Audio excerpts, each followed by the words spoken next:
Hello नमस्कार दोस्तों, मैं नितिन वालिया। आज हम लोग बात करेंगे आपसे कि ईवीएस की जो विविध प्रकार के कुछ फैक्ट्स हैं उनसे संबंधित ये आज की क्लास रहेगी हमारी। और ये जो क्लास होगी बहुत ही इंपॉर्टेंट होने वाली है क्योंकि इसके अंदर वो सारी चीज़ें हमने डिस्कस की है जो लगभग एग्ज़ाम में पूछी जाती है। जैसे कि सबसे पहले हम लोग बात करें आपसे कि सोने के बारे में यहाँ पर बात की गई है कि जानवरों के सोने का टाइम कितना होता है, कितने घंटे कुछ जानवर सोते हैं, तो इनको लेकर क्वेश्चन आते हैं। तो ये हम लोगों को ध्यान रखना है कि जैसे छिपकली होती है, सांप होता है, कॉकरोच होता है, तो वो कितने घंटे सोते हैं, कितने दिन सोते हैं या फिर कितने महीने सोते हैं, तो उनको ध्यान रखना है हमने कि वो पूरी सर्दी सोते हैं।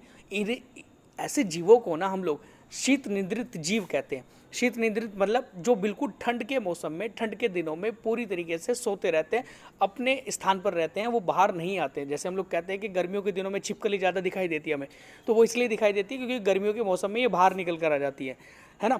तो छिपकली, सांप, कॉकरोच जो होता है वो पूरी सर्दी सोती है। गाय की अगर मैं बात करूं तो गाय कितने घंटे सोती है, तो 4 घंटे सोती है गाय, है ना। और अजगर जो हमारा पाइथन कहलाता है, पाइथन जो होता है 18 घंटे सोता है ना। सबसे ज़्यादा लंबे समय के लिए अगर कोई सांप सोता है तो वो है अजगर या पाइथन। जिराफ जो होता है, जिराफ कितने घंटे सोता है, 2 घंटे सोता है ना।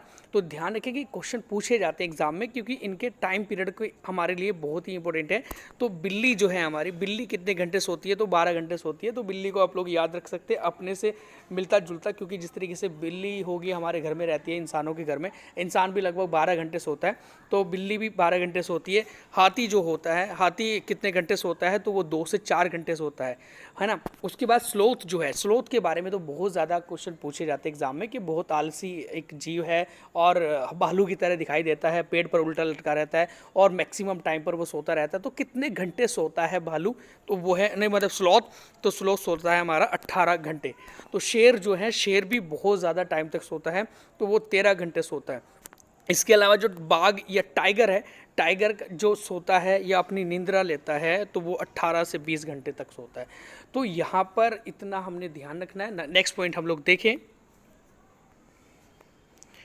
ओके, भारतीय संविधान के अंदर हमारे 22 भाषाओं का वर्णन किया गया है और ये 8वीं अनुसूची में किया गया है। जो हमारी 8th शेड्यूल है इंडियन कॉन्स्टिट्यूशन की, उसके अंदर 22 भाषाओं का वर्णन किया गया है। अब हम लोग बात करें उनमें से कुछ महत्वपूर्ण भाषाओं के बारे में जो एग्जाम में पूछे जाती हैं, तो जैसे कि बंगाली भाषा कहाँ पर बोली जाती है, तो ये है हमारी पश्चिम बंगाल और त्रिपुरा, क्योंकि त्रिपुरा जो है वो बंगाल से बांग्लादेश से 3 तरफ से घिरा हुआ है और बांग्लादेश किससे अलग हुआ था, वो पश्चिम बंगाल से अलग हुआ था। ठीक है, तो नेक्स्ट है हमारा डोगरी। डोगरी कहाँ पर बोली जाती है, डोगरी बोली जाती है जम्मू कश्मीर में, है ना। तो ध्यान रखेंगे एक कश्मीरी भाषा भी वहाँ पर बोली जाती है, लेकिन इसके अलावा एक डोगरी भाषा है तो वो भी जम्मू कश्मीर के अंदर बोली जाती है। नेक्स्ट है कन्नड़। कन्नड़ कहाँ पर बोली जाती है, तो कर्नाटक के अंदर बोली जाती है, तो कन्नड़ कर्नाटक है ना, ये ध्यान रखेंगे हम लोग। नेक्स्ट है कोंकणी।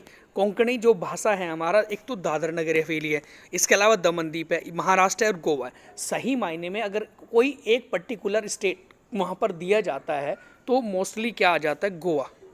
ठीक है, तो गोवा में कोंकणी भाषा बोली जाती है और कोंकण जो तट है ना, कोंकण जो कोस्टल एरिया है, वो भी गोवा और कर्नाटक वाला लगभग आता है उसके अंदर, है ना। तो ध्यान रखेंगे मैथिली कहाँ पर बोली जाती है, तो मैथिली झारखंड और बिहार के अंदर बोली जाती है। मैथिली देखो, झारखंड के अंदर कई सारी भाषाएं बोली जाती है। एक तो जनजाति भाषा होती है, जैसे कुड़ुक भाषा होती है ना। कुड़ुक भाषा जो होती है उसमें जंगल को क्या कहते हैं, तो तोरांग कहते हैं, ऐसे करके भी क्वेश्चन कई बार आता है। तो यहाँ पर झारखंड के अंदर और बिहार के अंदर एक मैथिली भाषा बोली जाती है। उसके बाद है मलयालम भाषा। तो मलयालम भाषा हमारी एक तो केरल के अंदर बोली जाती है, तो केरल का जो एक तट है उसे मालाबार तट कहते हैं और मालाबार से ही याद रख सकते हो मलयालम। तो मलयालम भाषा भी कहाँ पर बोली जाती है, केरल के अंदर बोली जाती है। और केरल के पास में अरब सागर के अंदर जो एक यूनियन टेरिटरी आता है हमारे भारत का, सबसे छोटा जो केंद्र शासित प्रदेश है, वो है लक्षद्वीप। तो लक्षद्वीप भी केरल से अपना कल्चर मिलता जुलता है उसका, तो इसीलिए लक्षद्वीप और केरल दोनों के अंदर जो बोली जाती है वो मलयालम भाषा बोली जाती है।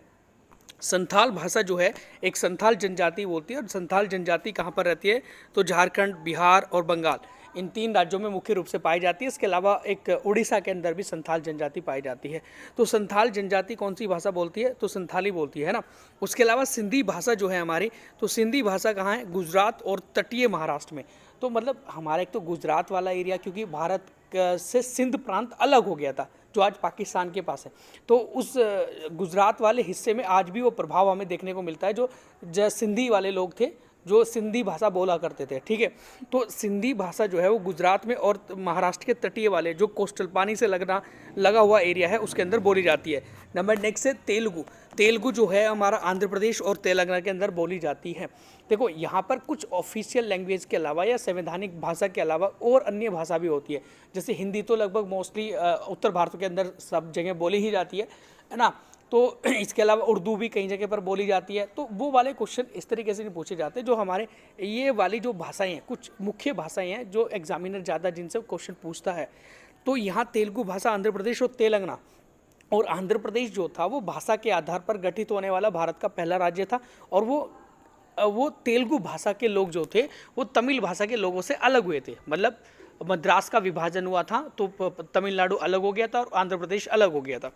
नंबर नेक्स्ट है हमारा कि तमिल भाषा कहाँ पर बोली जाती है, तो तमिलनाडु में और पुडुचेरी के अंदर बोली जाती है, क्योंकि पौंडुचेरी जो है वो उसका जो मेन एरिया है वो तमिलनाडु के अंदर आता है। नहीं तो इसके अलावा वो केरल के अंदर भी है, आंध्र प्रदेश के अंदर भी है ना। तो लेकिन यहाँ पर तमिल भाषा जो है वो पुडुचेरी के अंदर भी बोली जाती है तमिलनाडु के अलावा, ठीक है।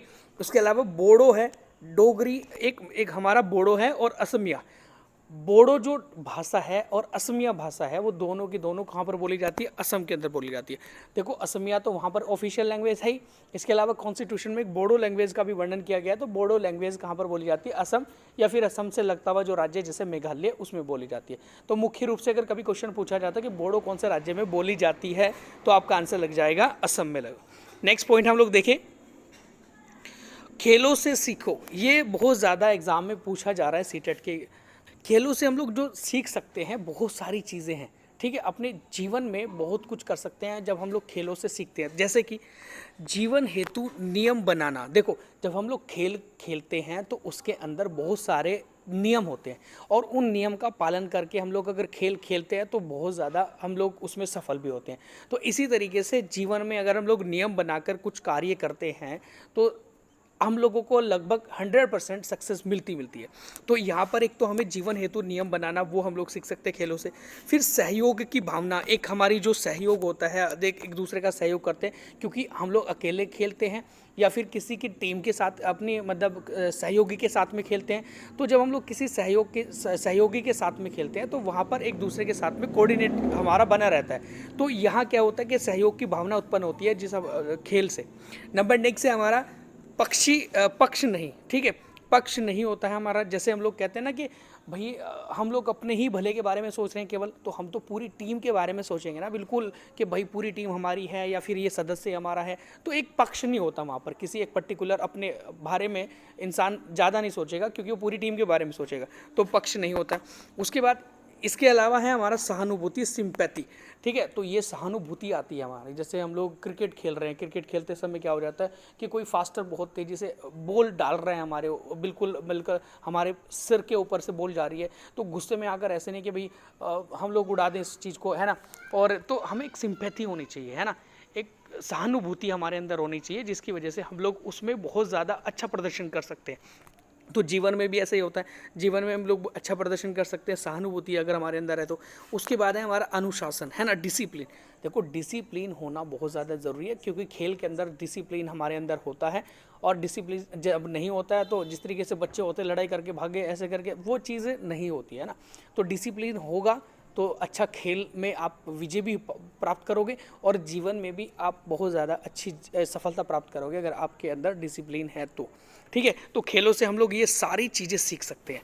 नंबर नेक्स्ट देखें हम लोग, रेशम कीट का पालन, है ना, जिसे सेरीकल्चर कहते हैं। डायरेक्ट क्वेश्चन बन जाता है हमारे एग्जाम में कि रेशम कीट पालन क्या कहलाता है, सेरीकल्चर कहलाता है, या फिर सेरीकल्चर किसका पालन कहलाता है, तो रेशम कीट है। अब रेशम क्या होता है, देखो रेशम कीट पालन या सेरीकल्चर के अंदर हम लोग क्या करते हैं, रेशम के कीड़ों का पालन करते हैं। रेशम का नहीं करेंगे, रेशम के कीड़ों का, और उस कीड़े से ही क्या निकलता है, कोकून निकलता है, सुना होगा आपने, है ना। तो अंडे जो होते हैं उसके अंडे से कोकून निकलता है, उस अवस्था को कोकून कहते हैं। उसके बाद है कि रेशम जो है, रेशम के कीड़ों से रेशम प्राप्त किया जाता है। देखो रेशम जो प्राप्त किया जाता है वो रेशम के कीड़ों से किया जाता है, ठीक है, ना कि डायरेक्ट मतलब हम लोग कहना कि रेशम कोई बड़ा जीव हो गया है ना, जैसे अडल्ट हो गया, अडल्ट से नहीं प्राप्त किया जाएगा, जो उसके कीड़े होते हैं ना उन कीड़ों से प्राप्त किया जाता है, ठीक है। और इसे ना पानी में उबाला जाता है, और पानी में उबालने के बाद क्या हो जाता है कि उनसे फिर वो रेशे बाहर निकल जाते हैं, और रेशा जो बाहर निकल आते हैं ना वही हमारा सिल्क होता है या रेशम होता है। रेशम के कीड़े शहतूत के पेड़ों पर पाले जाते हैं। जो शहतूत के पेड़ होते हैं ना हमारे, उनके ऊपर ना रेशम के कीड़े पाले जाते हैं, ठीक है। और क्योंकि उनके पत्तों पर लगते हैं, ये जो कीड़े होते हैं ना उनके पत्तों पर आ जाते हैं, तो इस तरीके से शहतूत का पेड़ लगाया जाता है रेशम के पालन करने के लिए। और रेशम का उत्पादन हमारे इंडिया में सबसे ज़्यादा कहाँ पर होता है, तो वो होता है कर्नाटक के अंदर, ठीक है। तो रेशम एक प्रकार का प्रोटीन होता है, एक प्रकार का ये प्रोटीन होता है रेशम, ठीक है।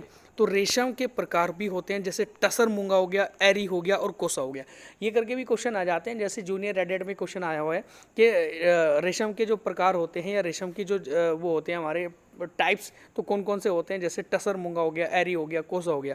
तो भारत के कई स्थानों पर जैसे बनारस, पोचमपल्ली, असम रेशम के कपड़ों के लिए प्रसिद्ध है। क्वेश्चन हमारे एग्जाम में ये भी पूछा जाता है सीटेट के अंदर कि बनारस या पोचमपल्ली की साड़ी, बनारस की साड़ी, वो एक रेशम की साड़ियाँ हैं और वो प्रसिद्ध है रेशम के कपड़ों के लिए, ठीक है। नंबर नेक्स्ट है मधुमक्खी पालन। मधुमक्खी पालन को एपीकल्चर कहते हैं। ऐसे क्वेश्चन भी आ जाता है कि एपीकल्चर के अंदर किसका पालन होता है, तो मधुमक्खी क्या होता है। अब मधुमक्खी से या मधुमक्खी को शहद के लिए पाला जाता है। देखो मधुमक्खी को कौन पालेगा, भाई काट लेगी तो नुकसान हो जाएगा, लेकिन वो उससे बहुत ज़्यादा फायदा होता है, बिजनेस करते हैं लोग, तो मधुमक्खी को शहद के लिए पाला जाता है। सीटेट में क्वेश्चन आता है कि मधुमक्खी पालन का जो एक अनुकूलन समय होता है वो कौन सा होता है, तो वो भी हम लोग डिस्कस करेंगे इसी पॉइंट्स में। तो जब किसी मधुमक्खी को पराग रस मिल जाता है तो वह अपने साथियों को नृत्य करके बुलाती है। ये बड़ा महत्वपूर्ण पॉइंट है। जब हमें कोई फूल मिल गया, मतलब मधुमक्खी को फूल मिल गया कोई, और उसके अंदर बहुत ज़्यादा रस है, या फिर ऐसे फूलों की खेती मिल गई जिसके अंदर रस बहुत ज़्यादा भरा हुआ है, तो वो क्या करेंगे, ऐसे आपने देखा आवाज़ निकालती है अलग प्रकार की, गूं गूं गूं ऐसे करके, तो वो क्या कर रही है, एक प्रकार से नृत्य कर रही है, डांस कर रही है। तो डांस करके वो अपनी अन्य जो मधुमक्खी होती है उनको बुलाती है, ठीक है। भारत में मधुमक्खियों को पालने के लिए अक्टूबर से दिसंबर तक का महीना उपयुक्त रहता है, क्योंकि इन महीनों में रानी मक्खी अंडे देती हैं। तो सबसे ज़्यादा जो रानी मक्खी अंडे देती है वो अक्टूबर से दिसंबर के महीने में के बीच में देती है, या फिर हम लोग कह सकते हैं कि सबसे ज़्यादा जो प्रजनन होता है मधुमक्खियों में, तो वो कब होता है, वो होता है हमारा अक्टूबर से दिसंबर के महीने में। और सबसे ज़्यादा हमारा जो मधुमक्खी की जो एक कह सकते हैं ना कि पालन होता है, मधुमक्खी पालन, वो कौन से राज्य में किया जाता है, तो बिहार के अंदर किया जाता है, ठीक है। मधुमक्खी पालन वहाँ अच्छा होता है जहाँ के आसपास में बाग बगीचे होते हैं। तो ये तो बात सही है, क्योंकि बाग बगीचे होंगे तो उन पर फूल भी लगेंगे, फूल के भंवरे होते हैं, भंवरों पर जाकर हमारी मधुमक्खी बैठती है, ठीक है। तो मधुमक्खी पालन के लिए लकड़ी के डिब्बों और चीनी के घोल की भी आवश्यकता पड़ती है, क्योंकि लकड़ी के डिब्बे में जो घोल डाला जाता है उसके अंदर उनको रखा जाता है, तो जब मधुमक्खी का पालन किया जाता है। नंबर नेक्स्ट पॉइंट है मत्स्य पालन। मत्स्य पालन को पिसीकल्चर कहते हैं, या पिसीकल्चर किसे कहते हैं हम लोग, या पिसीकल्चर के अंदर किसका पालन किया जाता है, तो मत्स्य का किया जाता है, मतलब मछलियों को पाला जाता है। तो यहाँ पर क्या है कि मत्स्य पालन में मछलियों को पाला जाता है। पाली जाने वाली प्रमुख मछलियाँ जो होती है, मतलब इनकी भी अपनी खुद की प्रजातियाँ होती, जाति होती है। तो यहाँ पर एक तो रोहू है, एक मोंगूर है, एक माशेर है, या एक कतला है। तो रोहू, मांगूर, माशेर या कतला, ये एक हमारी विशेष प्रकार की मछलियाँ होती हैं जिनको पाला जाता है। इस पालन में झींगे को भी पाला जाता है, मतलब हम लोग मत्स्य पालन के अंदर ही झींगे को भी पालते हैं। लेकिन देखो क्रांति दोनों के अलग है। नीली क्रांति मछली या मत्स्य उत्पादन के लिए है प्रसिद्ध, और झींगे के लिए है गुलाबी क्रांति। लेकिन झींगे को और मछली को दोनों को एक स्थान पर ही पाला जाता है, तो उसी को हम लोग पिसीकल्चर कहते हैं, ठीक है। इसके अलावा है कि मच्छरों से बचाव के लिए तालाब में मछली पाली जाती है।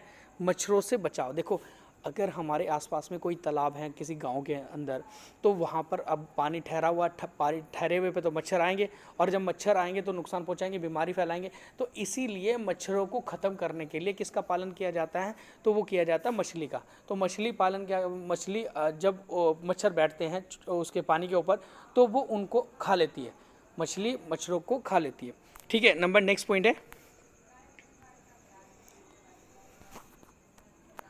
केचुआ पालन, केचुआ जो पालन है उसे वर्मी कल्चर कहा जाता है वैसे तो, और वर्मी कंपोस्ट भी कहते हैं हम लोग। देखो वर्मी कंपोस्ट यहाँ पर ये गलत लिखा हुआ है, ये वर्मी कंपोस्ट तो एक प्रकार का खाद होता है, ठीक है, नहीं तो इसको वर्मी कल्चर के नाम से जाना जाता है हमारा केचुए पालन को।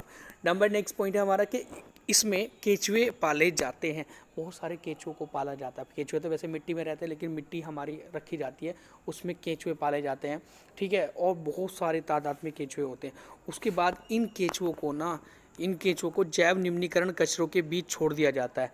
जैव निम्नीकरण कचरा कौन से होते हैं? जैसे घरों से निकला हुआ जो हमारी सब्जियां होगी, घरों से निकले फल फ्रूट के छिलके हो गए, या हम लोग कह रहे हैं कि जो पत्ते होते हैं पेड़ से उतर जाते हैं वो हो गए, या फिर फल फ्रूट हो गया हमारे कोई जो नीचे गिर जाते हैं, जैसे एक बाग के अंदर गिर जाते हैं बाग में, तो वो जो इन्हें कहते हैं जैव निम्नीकरण, जो घुल जाते हैं, जो जल्दी एक हम क्या करेंगे घुल जाएंगे, पानी में घुल जाते हैं या मिट्टी में घुल जाते हैं, तो उन्हें जैव निम्नीकृत कहते हैं, है ना। तो केंचुओं को उनमें छोड़ा जाता है। उसके बाद क्या करेंगे, केंचुए उन्हें खुदूर कर क्या कर देंगे, वो सीधा मिट्टी में मिला देंगे, और मिट्टी क्या हो जाती है, एक प्रकार से बहुत ज़्यादा उर्वरक हो जाती है, या फिर मतलब मिट्टी क्या हो जाती है, एक प्रकार से बहुत ही फर्टाइल हो जाती है, उपजाऊ हो जाती है, ठीक है, और उस मिट्टी में बहुत अच्छी खेती होती है, ठीक है। तो नेक्स्ट पॉइंट है हमारा कि केंचुओं को खेतों में भी दिया जाता है, जो ये मिट्टी को भरपूर बना देते हैं या भुरभुरा बना देते हैं, इसलिए इनको किसानों का मित्र भी कहा जाता है। देखो किसानों का मित्र सांप को भी कहा जाता है, क्योंकि वो जो हमारे चूहे होते हैं ना, तो चूहे खेतों में पाए जाते हैं, और चूहे खेतों में फसलों को नुकसान पहुंचाते हैं, मिट्टी में दरारें कर देते हैं, या कहीं रास्ता खोल देते हैं, कहीं पानी का आने जाने का, तो जिससे किसान बहुत ज़्यादा परेशान हो जाता है। और उन जो चूहों को खाता कौन है, वो खाता है सांप, इसीलिए सांप भी किसान का मित्र कहा जाता है, और केंचुआ भी किसानों का मित्र कहा जाता है। नेक्स्ट पॉइंट हम लोग देखेंगे सिल्वीकल्चर। सिल्वीकल्चर एक बड़ा महत्वपूर्ण है, जो हमारे यूपी टेट में भी प्रश्न आया हुआ है। तो जब इसके अंदर क्या किया जाता है, यह वन और वन्य उत्पादों से संबंधित होता है। जो वन होते हैं हमारे और वन के उत्पादन होते हैं, मतलब प्रोडक्ट होते हैं हमारे फॉरेस्ट के, तो अलग अलग विभिन्न प्रकार के जो वन होते हैं वो हम लोग उसकी प्रजाति को संरक्षित करते हैं, उनको नई दिशा देते हैं, तो वो सारा का सारा सिल्वीकल्चर के अंदर आता है। इसमें वनों को बढ़ावा दिया जाता है कि ज़्यादा से ज़्यादा वन लगाए जाएं, ज़्यादा से ज़्यादा मतलब वनों की प्रजातियों में एक बढ़ोतरी की जाए, तो ये सारी चीज़ें इसके अंदर की जाती है, ठीक है, सिल्वीकल्चर। नेक्स्ट पॉइंट है, एक होता है हमारा जल कृषि, जिसे कहते हैं एक्वाकल्चर।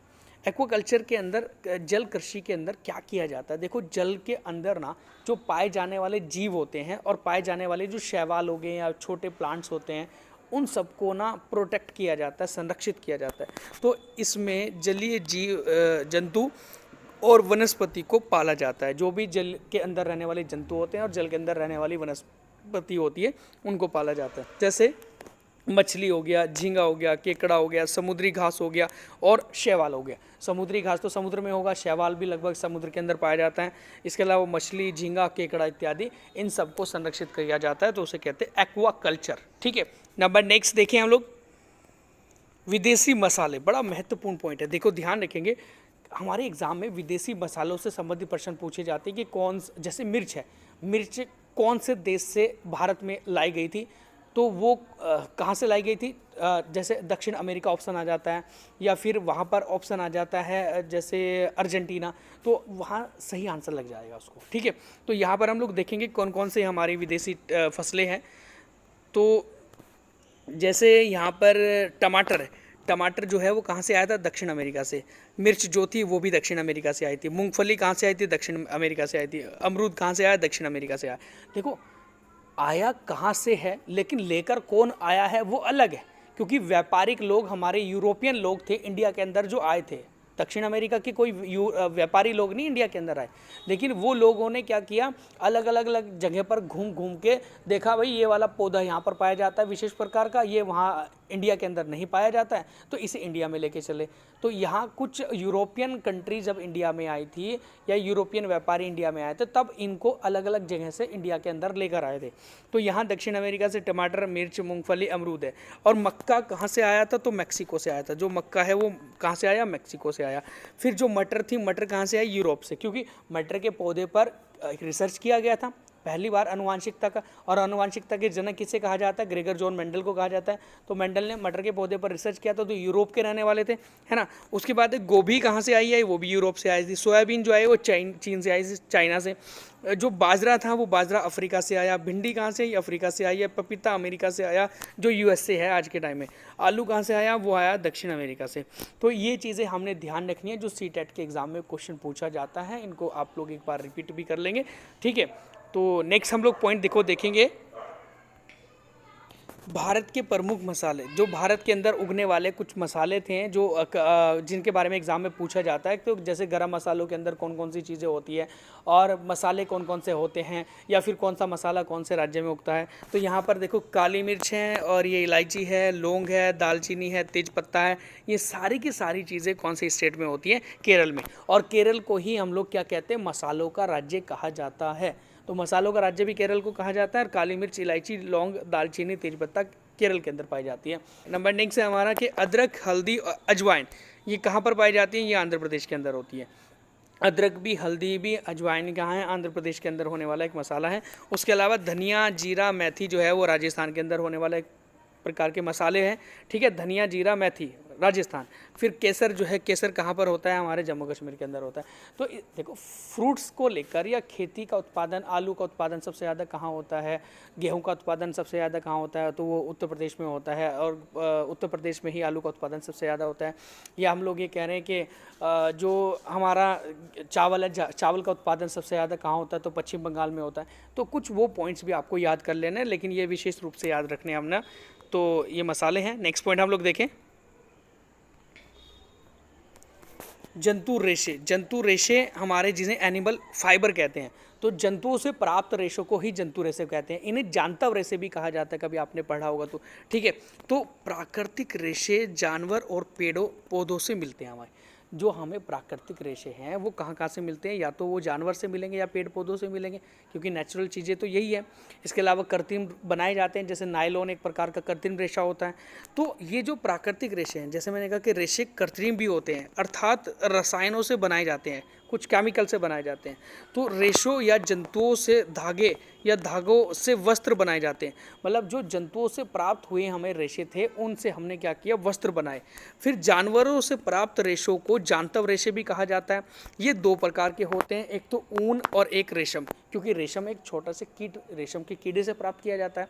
और ऊन जो होती है वो भेड़, याक के बाल, भेड़ के बाल हो गए, याक के बाल हो गए, बकरी के बाल हो गए इत्यादि, इनके बालों से प्राप्त की जाती है ऊन जो होती है।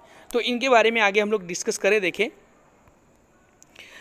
तो ये ऊन है हमारा। ऊन के बारे में जो सी-टेट के अंदर क्वेश्चन पूछा जाता है, चाहे वो पश्मीना शॉल को लेकर हो, चाहे वो किसी भेड़ बकरी के शॉल को लेकर हो जाए, तो ऊन क्या होती है? ये हमें भेड़, बकरी, ऊंट, याक, लामा आदि के जानवरों से मिलती है, या आदि जानवरों के बालों से प्राप्त होती है। ऊन का मुख्य स्रोत भेड़ होता है। मतलब मेन मुख्य जो एक ऊन प्राप्त होती है सही मायने में, वो भेड़ से प्राप्त होती है। और ये भेड़ सबसे ज़्यादा कहाँ पर पाई जाती है? ये ऑस्ट्रेलिया में होती है। और ऑस्ट्रेलिया में ही ऊन का उत्पादन सबसे ज़्यादा होता है। अगर कभी कोई कंट्री पूछे जाए कौन सी कंट्री में सबसे ज़्यादा ऊन उत्पादित होती है, तो ऑस्ट्रेलिया में, है ना। उसके बाद भेड़ों से ऊन गर्मियों के मौसम में उतारी जाती है, ताकि गर्मी बर्दाश्त कर सके वो, क्योंकि गर्मी उन्हें बहुत लगती है ना। ये क्वेश्चन पूछा जाता है एग्जाम में कि भाई जो भेड़ों के ऊपर से बाल उतारे जाते हैं वो क्यों उतारे जाते हैं? क्योंकि वो गर्मी उनको ज़्यादा लगती है। और ये जो भेड़ के बाल होते हैं या बकरी के बाल होते हैं बहुत ज़्यादा गर्म होते हैं, जिसकी वजह से उन्हें नुकसान होता है, मतलब उनको परेशानी होती है, तो वो गर्मी को बर्दाश्त नहीं कर पाते। इसीलिए उनके ऊपर से बाल उतार लिए जाते हैं। अब आप कहोगे जी क्या उन्हें तकलीफ़ नहीं होती क्योंकि उनके ऊपर मशीन चलाई जाती है ना, उनकी स्किन पर दिक्कत हो जाएगी? तो ऐसा नहीं होता। जब हम ऊन उतारते हैं तब भेड़ों को कोई कष्ट नहीं होता है, क्योंकि उनकी त्वचा के ऊपर परत मृत कोशिकाओं से बनी होती है। तो उनकी जो एक हमारी स्किन होती है ना, उनकी स्किन जो होती है वो डेड सेल होती है, डेड सेल से बनी होती है, मतलब मृत कोशिकाओं से बनी होती है। तो उस पर कोई इफेक्ट ही नहीं होता। उस पर हम लोग मारेंगे, पीटेंगे, उसको काट देंगे ऊपर वाली हिस्से को, तो तब भी उनको कोई प्रभाव नहीं पड़ रहा, क्योंकि वो डेड सेल है। ठीक है। उसके बाद है हमारा पॉइंट कि पश्मीना जो है हमारा, एक प्रकार से जो पश्मीना और अंगोरा बकरियों से ऊन प्राप्त की जाती है। कुछ विशेष प्रकार की बकरी होती है, जैसे पश्मीना बकरी होगी, अंगोरा बकरी होगी, तो उनसे भी ऊन प्राप्त की जाती है। और पश्मीना कहाँ पर मिलती है? हमें लद्दाख वाले रीजन में या जम्मू कश्मीर वाले उत्तर में मिलती है। ठीक है। तो पश्मीना जो शॉल होता है उसकी जो गर्मी होती है वो 6 नॉर्मल स्वेटर के बराबर होती है, एक पश्मीना शॉल की गर्मी। ठीक है। और 250 घंटे पश्मीना शॉल के बनाने में समय लगता है। नंबर नेक्स्ट हम लोग देखें, ये है हमारे पादप रेशे, जिसे प्लांट फाइबर कहते हैं हम लोग। तो जैसे इसके अंदर कई सारे रेशे आते हैं, जैसे जूट हो गया, पटसन हो गया, या फिर कपास हो गया। ये विशेष प्रकार के हमारे एक प्लांट रेशे या फाइबर कहलाते हैं। तो पटसन उनमें हम लोग विशेष रूप से पढ़ेंगे। यह हमें पटसन या फ्लैक्स पौधे से प्राप्त किया जाता है, जो हमें एक प्रकार का जैसे पौधा होता है, उसको काट कर उसे पानी में डाल दिया जाता है, फिर उसके बाद उसमें से धागे निकाले जाते हैं ऐसे करके। तो पटसन पौधों के लिए पानी बहुत चाहिए होता है, इसलिए इनकी खेती बिहार, पश्चिम बंगाल और असम में होती है। देखो बिहार में बहुत सारी नदियाँ बह रही है इस तरीके से, या फिर गंगा नदी भी जाती है, पश्चिम बंगाल में दामोदर नदी भी है, इसके अलावा और पश्चिम बंगाल में पानी का स्रोत बहुत अच्छा है। ठीक है।